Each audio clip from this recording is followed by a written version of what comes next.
When I was younger, about 10 years ago, I got into bird watching. When my story takes place, I was around 12 years old, and I wasn't really official by any means. I was just some kid that liked to sneak up on birds, take pictures, and look them up in books. I decided to start this hobby by making a list with some pictures that I'd printed from the library of native birds in my region. Every weekend, I'd wander around the neighborhood in search of new birds.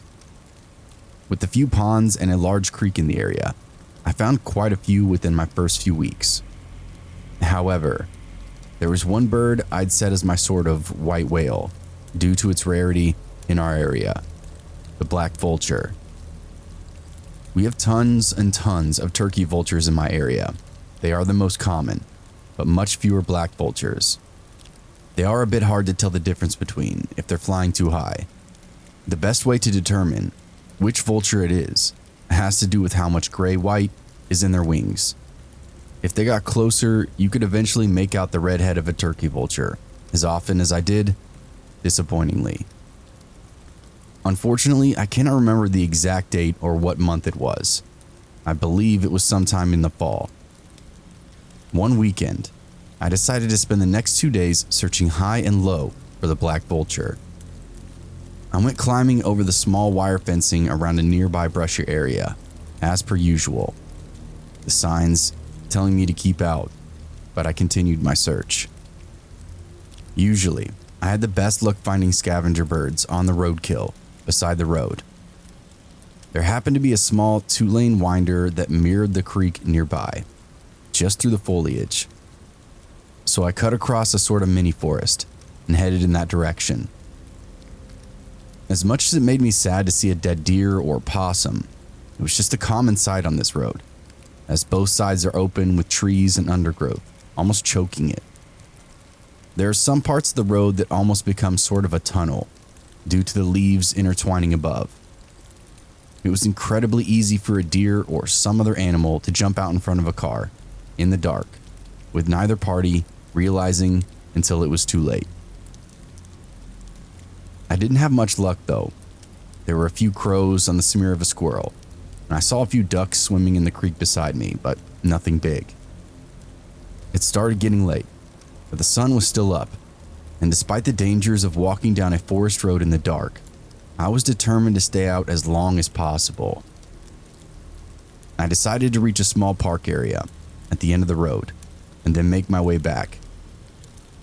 I went under a small tunnel of leaves and came out the other side, and was delighted to see a familiar shape of a large bird in the sky, circling. It was just the right shape and size to be a vulture, but I had no hope of checking for the grayness of its feathers, as the sun was very limited. Instead, I was stuck following it as it slowly began to sink lower and lower.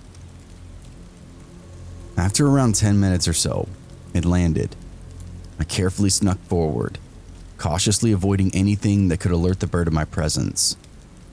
I sunk low to the ground, realizing that the bird had landed in a small clearing at the far end of a park. It was just a small open field, slightly tilted down a hill, with the parking lot at the top. I'd been there before, as it was a fun spot for kids to roll down the hill because of how steep it was. I approached it from the bottom, excitement brimming when I heard several squawks and shrieks of other birds. Black vultures are more aggressive than turkeys, and I was hoping to catch a spat. I got to the edge of the clearing and pulled out my binoculars. Two things kind of hit me at once here. One, I found it odd that they were in the middle of a park, rather than closer to the road, where you'd assume they'd find roadkill. Though I reasoned things could die anywhere, even in the middle of a park. However, and secondly, it smelled awful.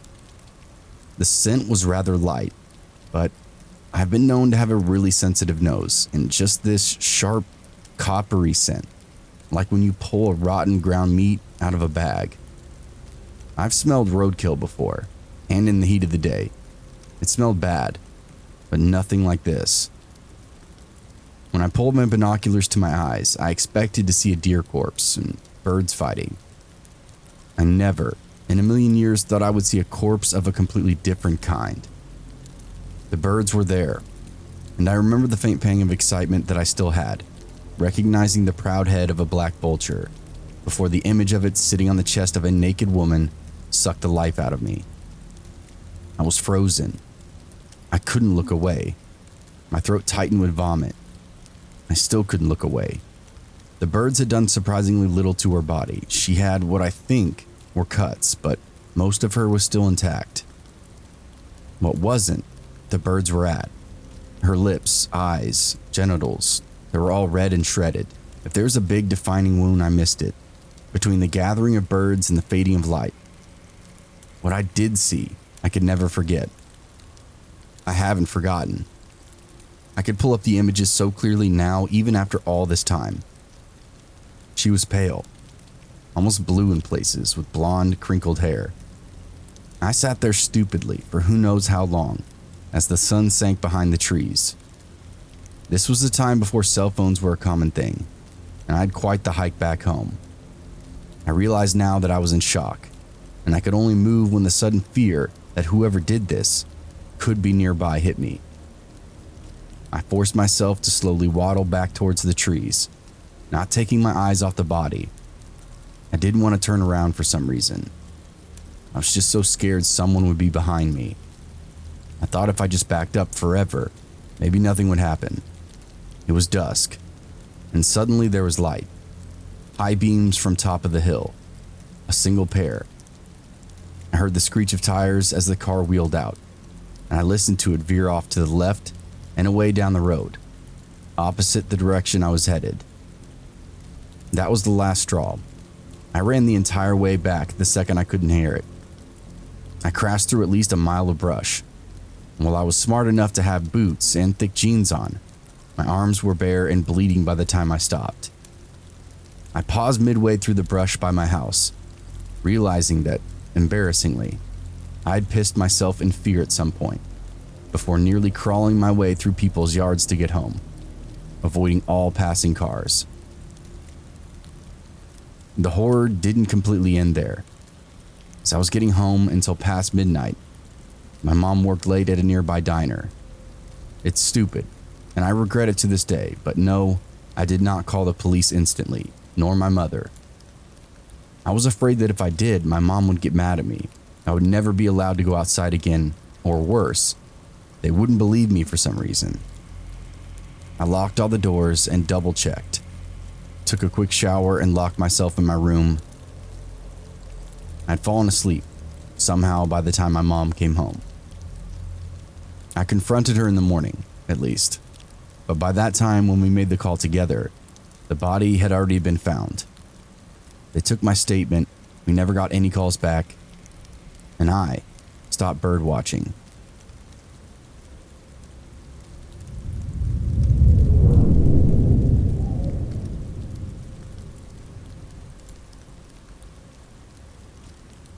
So to start, I'm a girl in her early 20s from the rural Midwest.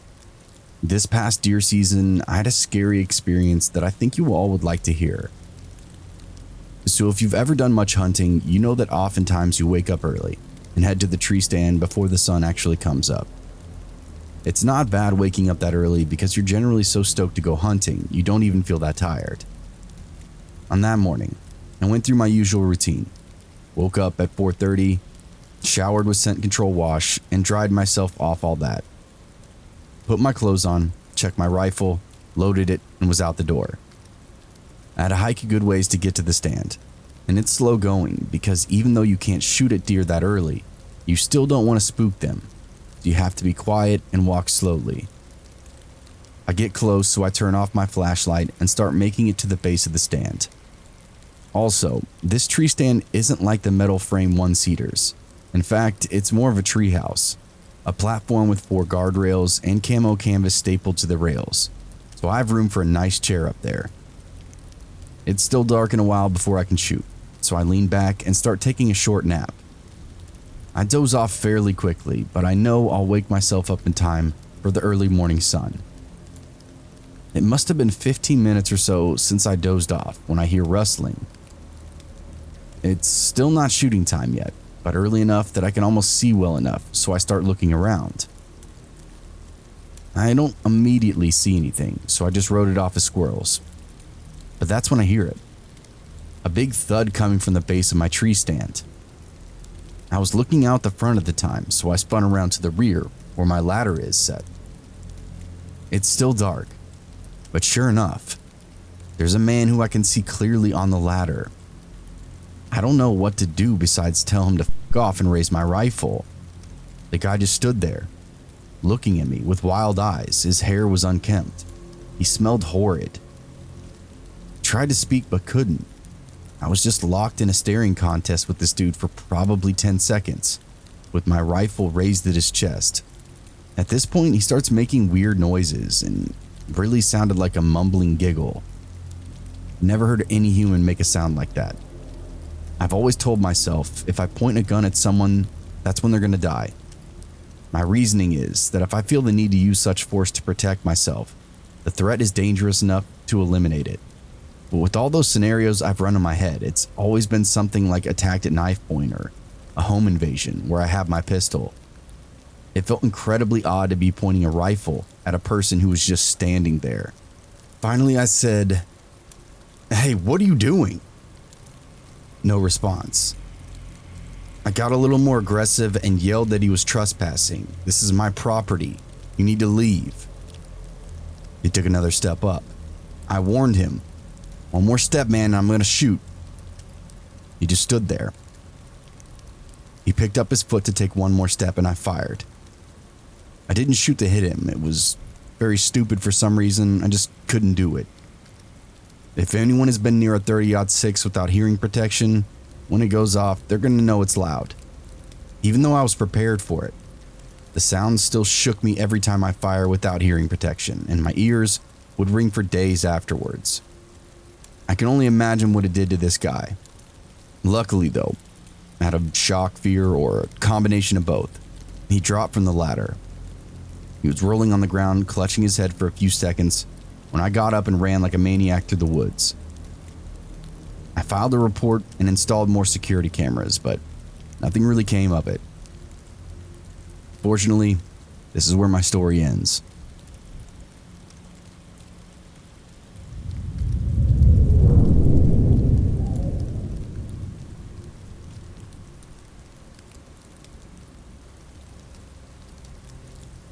There's a little hot springs nestled near the peak of Yosemite Pass in central Idaho.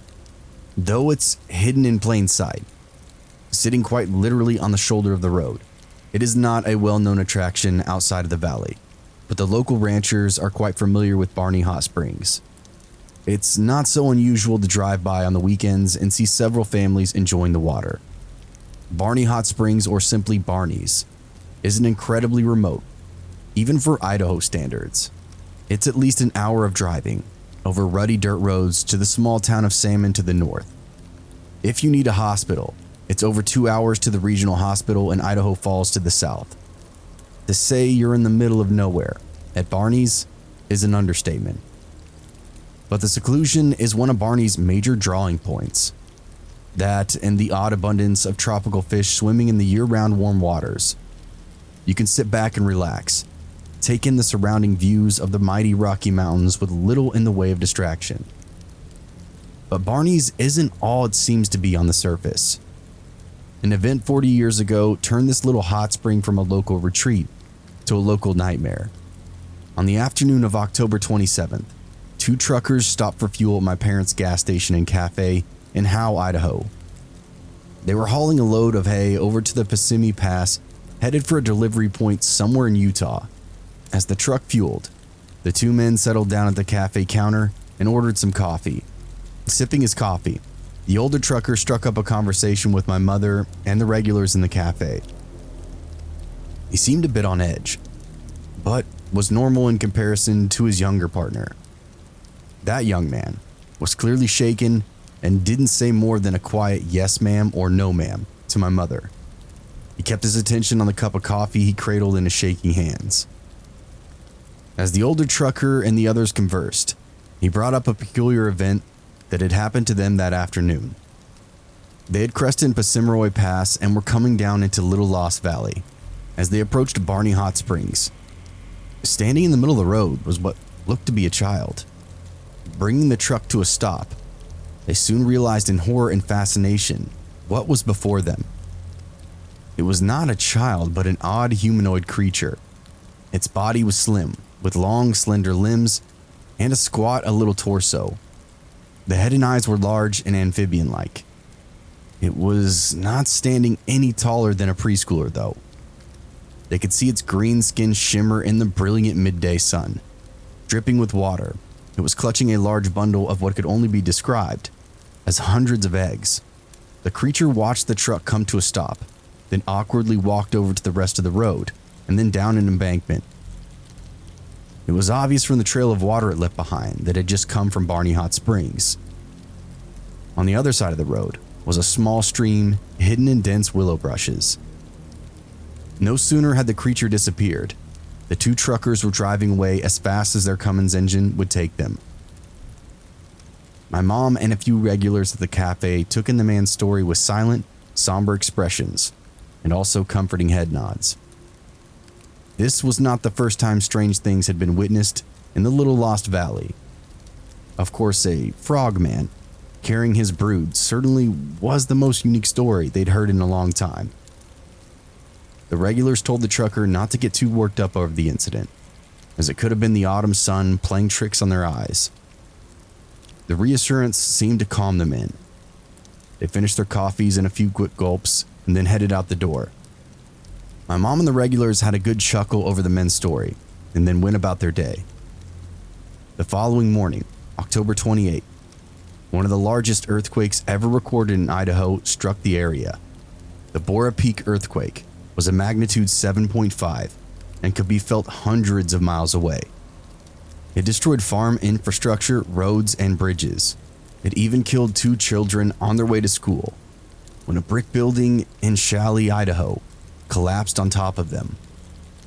It was a horrific and frightening day for everyone in Idaho.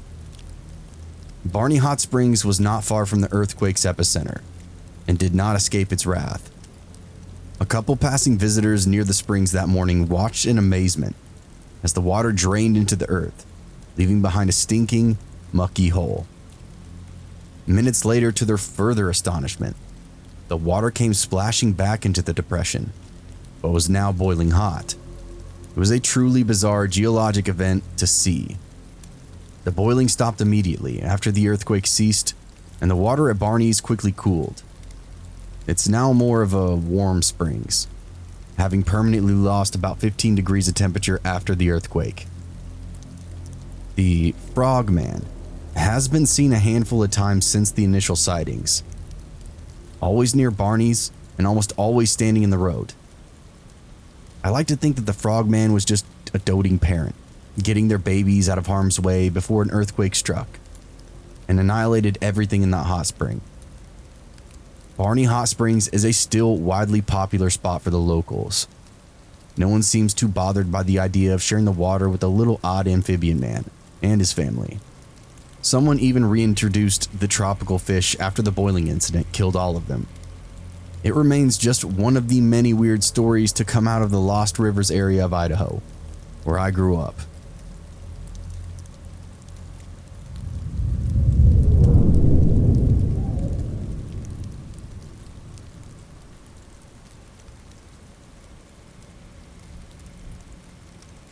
Traveling through the rustic countryside of Midwestern Pennsylvania, my wife Janet and I headed to her parents' home to celebrate Halloween with her family, a tradition that we've enjoyed since we married 10 years ago.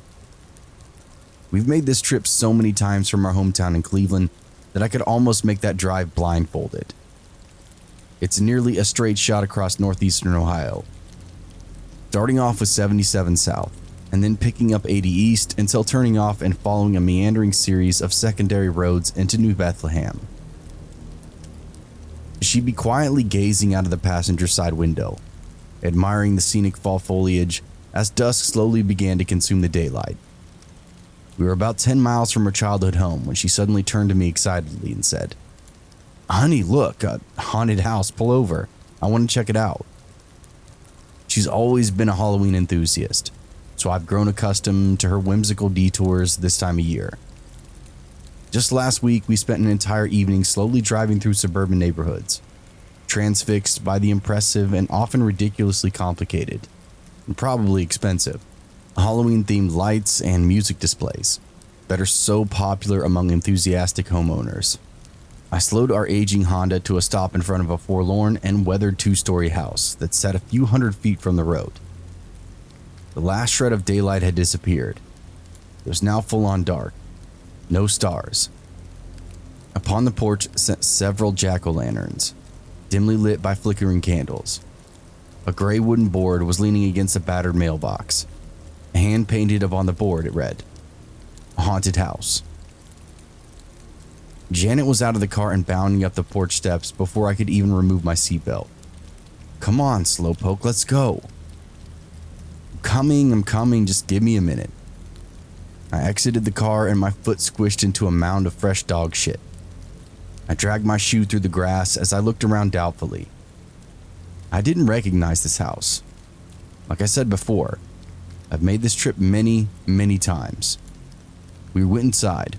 We were greeted by a pair of ghastly-looking ghouls who escorted us through the most disturbingly violent and gory haunted house I've ever seen. A headless man stumbled about, thick, crimson blood spurting from his neck. An old, toothless woman sat upon the floor eating brains from a screaming head, its eyes rolling about wildly in their sockets as she slurped and cackled. There was a pervading and overwhelming stench of rot and decay, so nauseating that I nearly puked. The level of detail was so accurate and realistic that I was genuinely frightened.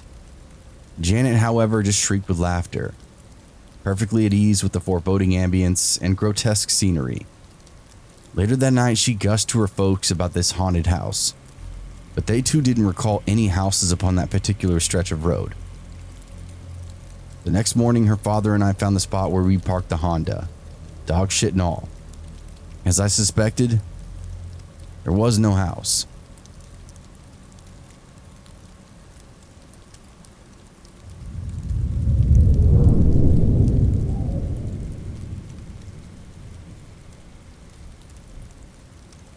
My friend Alexandria and I were both babysitting for our neighbor's children, the Doyles. Their parents were at a dinner party with their company, wouldn't be home till late. This was fine for Alexandria and I. 31 days of Halloween was on, and we had made hot apple cider for us and the kids to enjoy. It was a typical fall night until the doorbell rang. I got up and went to the door to open it. No one was there. I looked out into the dark night to see if I could spot any kids playing ding-dong ditch, but the street was empty. A little concerned, I shut the door and went back to the living room. 5 minutes passed. The doorbell rang again.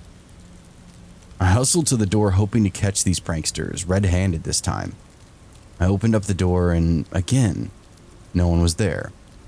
But this time underneath the welcome mat, there was a note stuffed underneath it. I nervously picked up the note to read it. "You'll have to be quicker than that," the note said. "How about you check upstairs?" Everyone was in the living room. I sprinted into the living room and dragged the kids and Alexandria out of the house. I showed her the note and told her I saw someone upstairs. We went to the next door neighbors, explained the situation, and called the police. When they finished up the investigation, they informed us that they found duct tape, a rope, a steak knife, all upstairs in a bedroom. Also, one of the windows was forced open and damaged. The police told us we were lucky that nothing happened to us, and they still have no idea how long that intruder was in the house for. That piece of information still haunts me to this day. The Doyles came home early. They ended up staying with the family that night who lived about 20 minutes away. Alexandria and I went back to my house, but we never fell asleep. This all happened about 5 years ago. But still, on chilly fall nights, I always wonder, what if we didn't leave the house when we did? What if whoever was in the house actually did what they planned on doing? I'm just thankful to God that I'm still alive to write this today.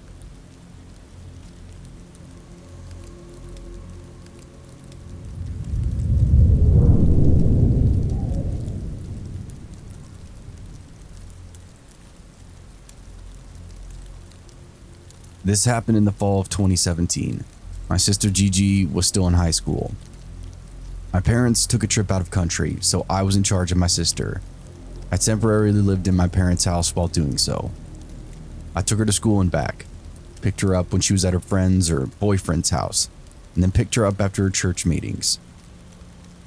I was told she started going to a regular church on Sundays with her boyfriend and his family, which I'm happy that she's into. But also, she was going to another church at night with a friend of hers. I grew up with Sunday Mass, and that's it. So the thought of spending extra time or free time going back to church was just weird. But if she wanted to grow up as an extra religious person, who am I to stop her? Monday, she went to school and hung out with her boyfriend. I picked her up from her boyfriend's house. No big deal.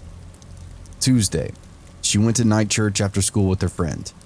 I was told that she could get a ride home from her friend's mom. She was supposed to be home at 9 p.m. Came in a little late, around 9:40 p.m. I asked why. She said they're prepping for a retreat that Saturday. Okay, seemed alright of an excuse. I trust her, so again, no big deal. Wednesday through Thursday, mostly normal. One day she went home after school and we hung out. Another day she was hanging out at friends. One of these days, she was hanging out with her boyfriend and some friends, and she asked me if she could go to church. This would be the second time going to church in that week. I remember thinking to myself, when I was in high school, hanging out with friends did not cross with spending free time at church. They ended up not going, which relieved me a bit.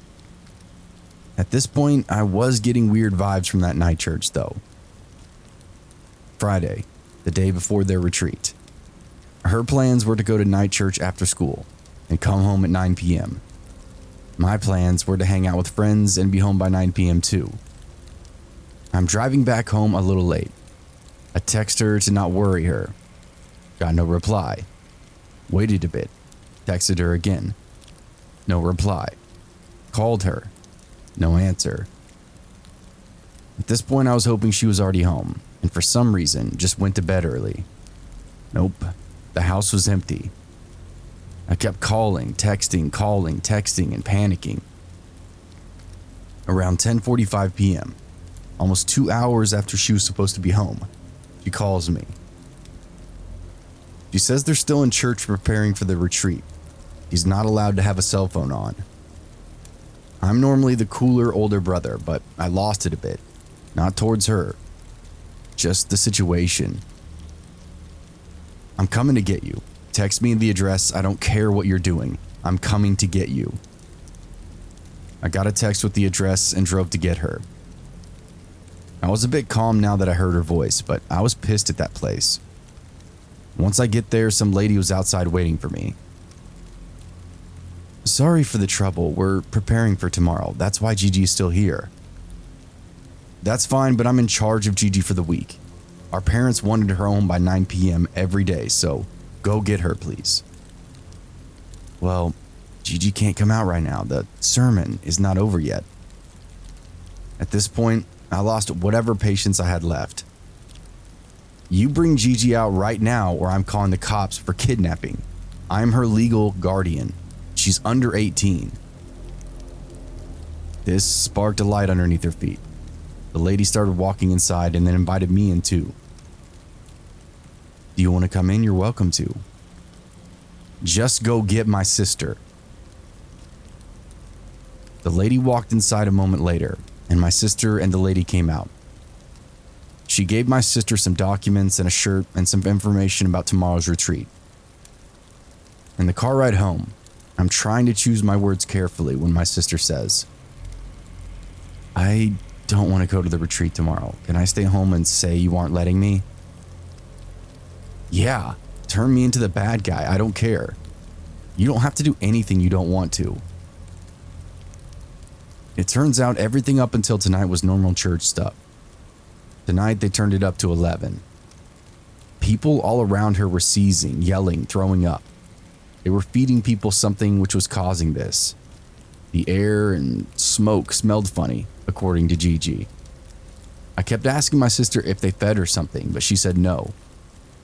They weren't supposed to feed my sister anything until she goes to her first retreat.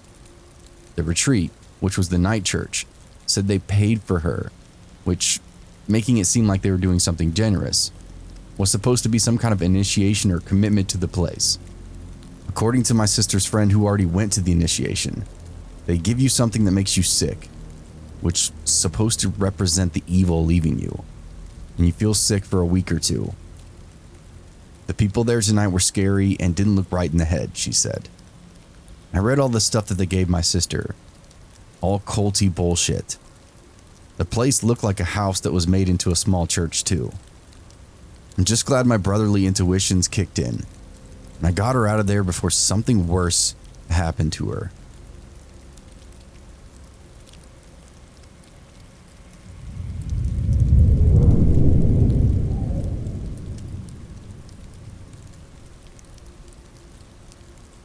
These events occurred in September of 2011 when I was 19 years old. I'm a male.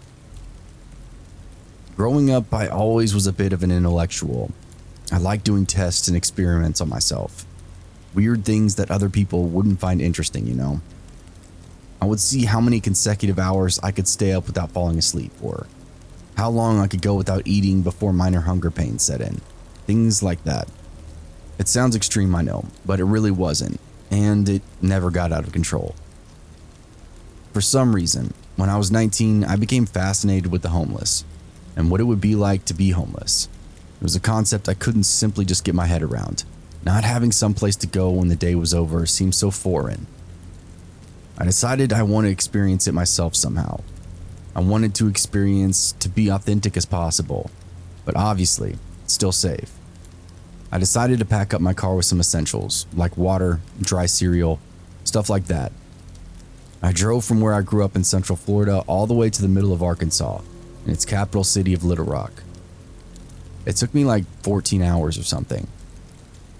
I don't know if anyone is familiar with Little Rock, but it's very rural for being the largest city in the entire state.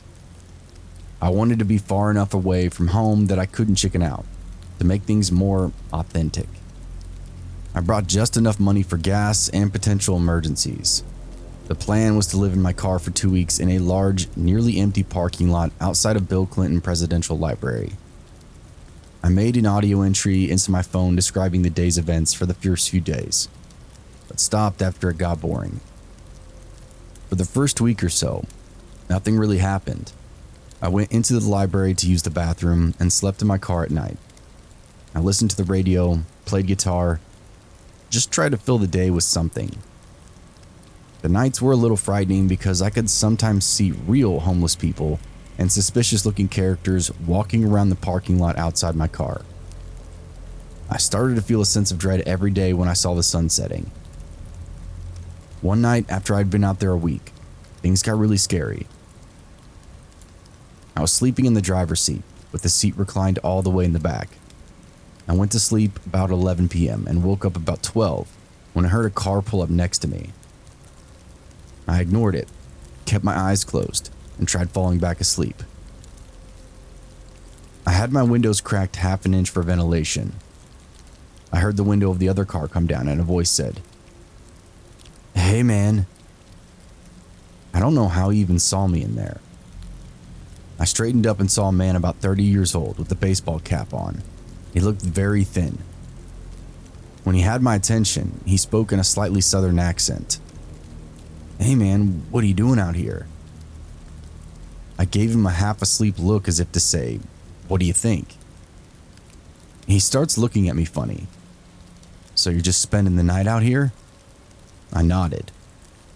He looked at me for a few more seconds before saying, "All right, man," and drove away. I didn't think much of it. I even thought maybe he was a concerned citizen, so I went back to sleep. About 30 minutes pass and I hear a car pull up next to me again, and guess what? Same guy. He looks at me weird again. I look at him like, "Hey, just leave me alone." He rolls down his window and says, "Hey man, I'm looking for somebody around here. Somebody around here with a big... You know anybody like that?" At this point, I'm really pissed because I think he's playing a joke at my expense. I look at him like, what the hell? but he's really serious. I continue to glare at him. He says, "All right, man, sorry." He waits about another minute, then drives off again. Obviously, at this point, I should have just left. I didn't know any other place to park, and I was really just tired, so I went back to sleep. Big mistake. The parking lot was absolutely deserted at this time. It's a huge parking lot, so there was no one even close to being within earshot of him and I. A while later, I wake up. I can tell it's still dark outside, so I'm still trying to sleep. I hear a tiny little sound like someone is scratching at the outside of my car. I crack my eyes and see the man standing outside my car. That's not all. There's now 4 other men standing outside my car. I realize the sound I hear is them quietly trying to open my car doors without waking me. To my horror, I notice that one of the men has his penis out. At this point, one of them notices and he yells, "He's awake!" They all start banging on the windows, screaming at me as I fumble with my keys trying to start the car. They're screaming and calling me names, telling me how they're gonna me. I'm totally freaked out and get the car started right away. Luckily, all my doors were locked. They're all jumping on my car as I reverse it so quickly. I hear a body part crunch underneath the tire and someone scream out in pain. As I back up, I saw one of the men's legs was crumpled in half, and one of them was still on top of the car, pounding on the windshield. I didn't care. I just kept going. I left the parking lot and started towards one of the highway before he finally jumped off, screaming obscenities at me the entire time. I'm shaking. I can feel my eyes bulging out of my head. Suddenly, I'm wide awake, and I drove however many hours until I got to my aunt's house in Atlanta. I never told anyone the whole story until now. Kind of feels good to tell someone. I've thought about it so many times, and I've never felt so terrified by anything real or fake in my life. Just knowing these people are out there existing, so evil, it's very unsettling.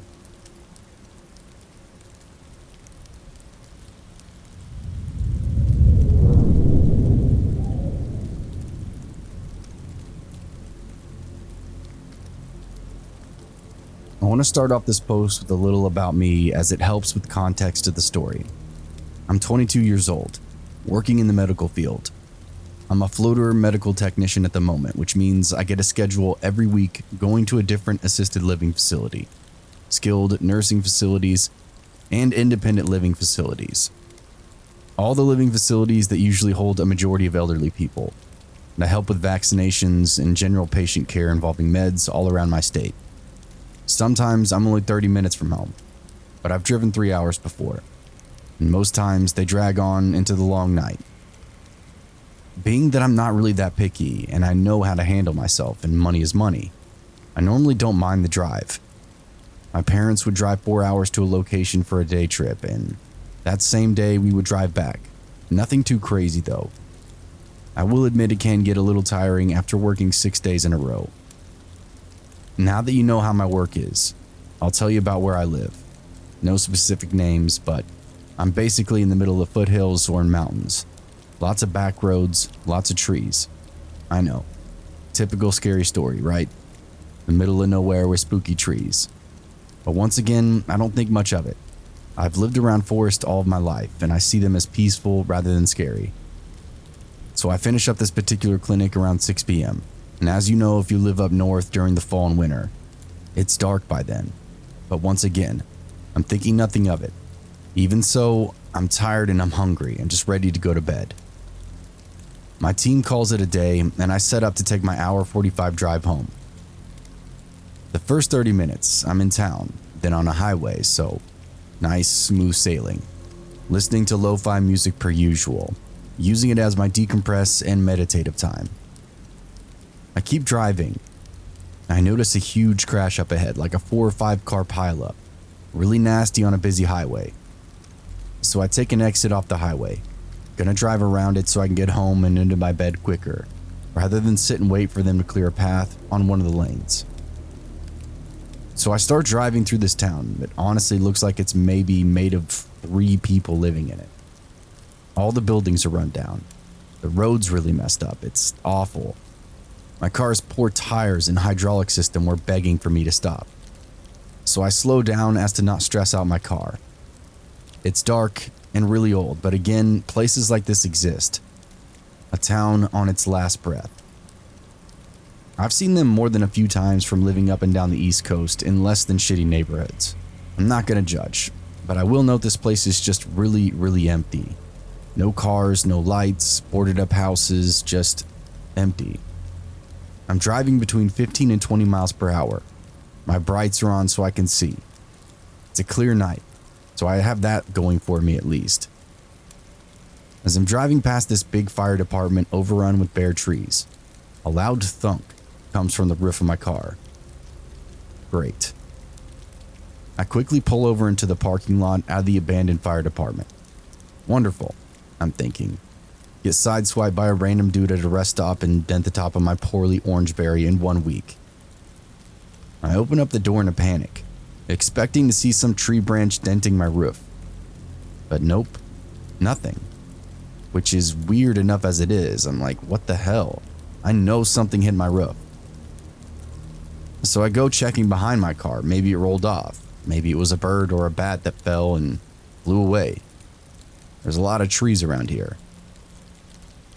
I walk all around my car and even look into the road. Nothing.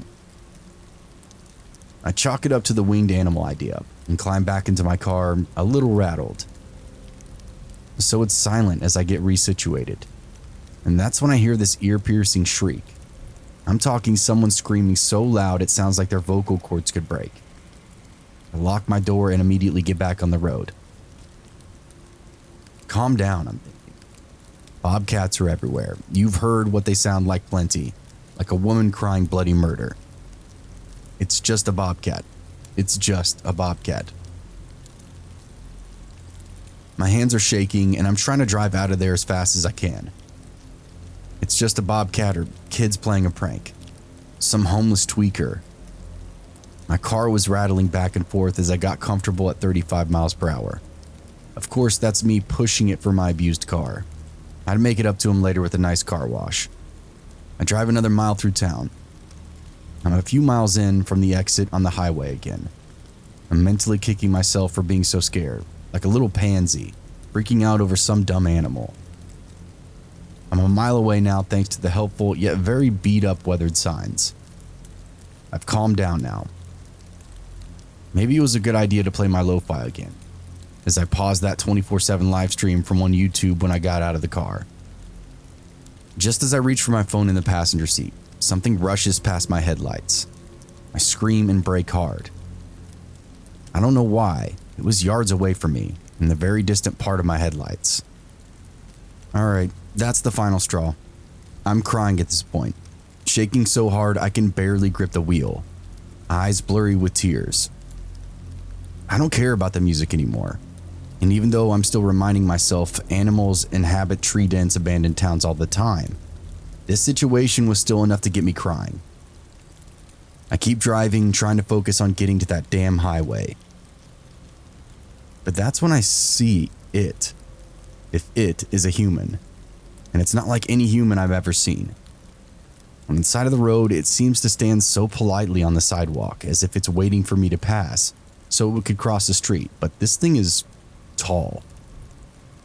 It had sunken facial features. It looked almost naked. Loose skin, a lot of it. Sagging down its legs and arms, piling at the wrists, ankles, and knees. Around the neck and hanging from its jaw.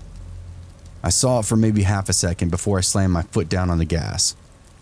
I'm screaming obscenities now. What was that? What the was that? You get the idea. My onslaught of emotions being too much. Goosebumps covered me from head to toe. Tears streaming down my face, hands gripping the steering wheel so tight there's nail marks in it. I swerve onto the highway and recklessly into the other lane. I drive 80 for a little bit before eventually slowing down and pulling over on the side of the road to sob and call my dad.